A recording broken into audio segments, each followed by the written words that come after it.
मोदी सरकार के 9 साल पर कांग्रेस 9 सवाल उठा रही है, तो दूसरी तरफ देश को नया संसद देने के बाद भारतीय जनता पार्टी उत्साहित है और कह रही कि विपक्ष ने उस रस्म को तोड़ा है जो इतिहास का प्रमाण होगा। हमारे साथ प्रमोद तिवारी जी, जो राज्यसभा में उपनेता हैं और वरिष्ठ राज्यसभा सांसद हैं। सर, पूरे देश को जब नया संसद मिल रहा है तो विपक्ष पर ये उल्हाना लगाया जा रहा है कि इस मौके पर आप गायब हैं, ये संसद का अपमान है। हम जब संविधान का अपमान हो रहा हो, महामहिम राष्ट्रपति की उपेक्षा हो रही हो, महामहिम उपराष्ट्रपति की उपेक्षा हो रही हो, तो न उसमें भागीदार बनना चाहते हैं न साझीदार बनना चाहते हैं। इसलिए हमने लोकतंत्र की महान परंपरा का पालन करते हुए जब एक आत्ममुग्ध प्रधानमंत्री सिर्फ अपने अलावा किसी को उपस्थित वहाँ नहीं चाहता, वरना राष्ट्रपति जी तो देश में है, उन्हें बुलाया जा सकता था। ये जितना कुछ हुआ है ये सब उनके सामने भी हो सकता था। तो ये राष्ट्रपति जी का, जिनका पहला अधिकार था, पहला और अंतिम अधिकार था कि ये संसद की मुखिया, संविधान की मुखिया, देश की प्रथम नागरिक सिर्फ इसलिए न कराओ कि वो आदिवासी महिला है। लेकिन सर, बीजेपी ये भी कह रही है कि अगर वो सिर्फ भाजपा का ये कार्यक्रम होता है तो गैर बीजेपी शासित जो दल हैं, राज्य हैं, बीजेडी हैं या फिर शिवसेना एकनाथ शिंदे वाली जो पार्टी, 25 दलों का उन्होंने कहा कि हमें समर्थन है, 20 की संख्या आपके पास है, तो और दूसरा 850 के कमरे बैठने की सीट लोकसभा में, 350 से ज़्यादा राज्यसभा में, तो वो कह रहे हैं कि आधुनिकता के खिलाफ हैं। मैं एक बात कहना चाहता हूँ, वो मुझे आधुनिकता न सिखाएं।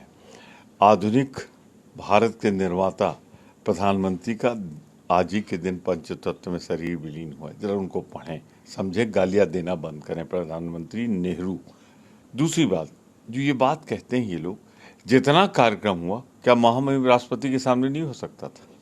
तो कौन बना रहा है एक दलील ही से? और आपने जो नाम लिया, इनमें ज़्यादातर दल ऐसे हैं, सबकी बात नहीं करता, जो भाजपा से जुड़े हुए हैं।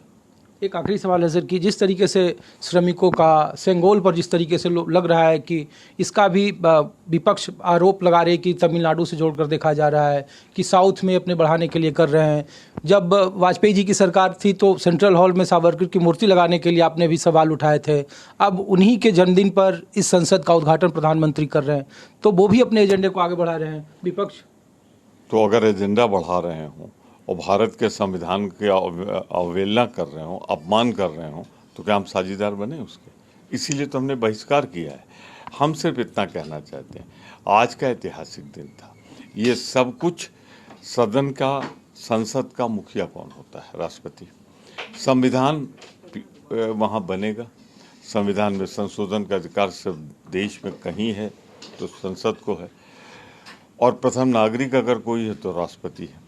अगर उनकी उपस्थिति में ये सब कुछ हो जाता तो हम भी होते, सभी होते, पर हम न संविधान का अपमान सहेंगे न राष्ट्रपति का अपमान सहेंगे, क्योंकि वो आदिवासी महिला। बस एक आखिरी सवाल है सर कि कांग्रेस भी विरोध कर रही है, आपके जो सहयोगी दल हैं वो भी विरोध कर रहे हैं, लेकिन विरोध का पैमाना अलग अलग है। आप विरोध जग जाहिर करते हैं, नोटबंदी का किए, लेकिन आपकी सहयोगी इस दिन को अलग तरीके से देख रहे हैं। कोई उसे ताबूत बता रहा है, कोई कहा जा रहा है कि राष्ट्रपति के खिलाफ आप लोगों ने चुनाव लड़ा, फिर वो आप राजनीति कर रहे हैं कि ट्राइबल वोट मिल जाए।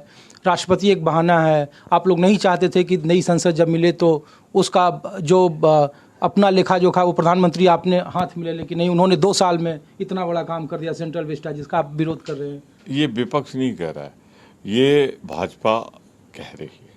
मैं एक चीज़ कहना चाहता हूँ कि राष्ट्रपति का चुनाव के पहले वो राष्ट्रपति नहीं होता है। तो हमारी भी तो मीरा कुमार जी बहुत बड़ा व्यक्तित्व था, अनुसूचित जात की थी, उसका समर्थन क्यों नहीं दिया? गांधी जी के प्रपौत्र जो थे वो चुनाव लड़े थे, उनको समर्थन क्यों नहीं दिया? तो कहने को तो बहुत सी बातें हम कह सकते हैं।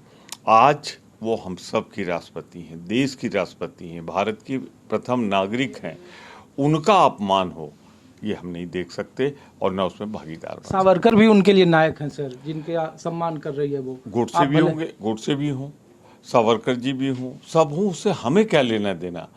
हम राष्ट्रपिता बापू को राष्ट्रपिता मानते हैं, दूसरा राष्ट्रपिता हम स्वीकार नहीं करते। शुक्रिया। प्रमोद तिवारी हैं और कह रहे हैं कि विपक्ष, राष्ट्रपति अगर इस मौके पर मौजूद होते तो इसका स्वागत करता, लेकिन इस संसद भवन के उद्घाटन के जरिए मोदी सरकार सिर्फ और सिर्फ अपने राजनीतिक एजेंडा को आगे बढ़ा रही है।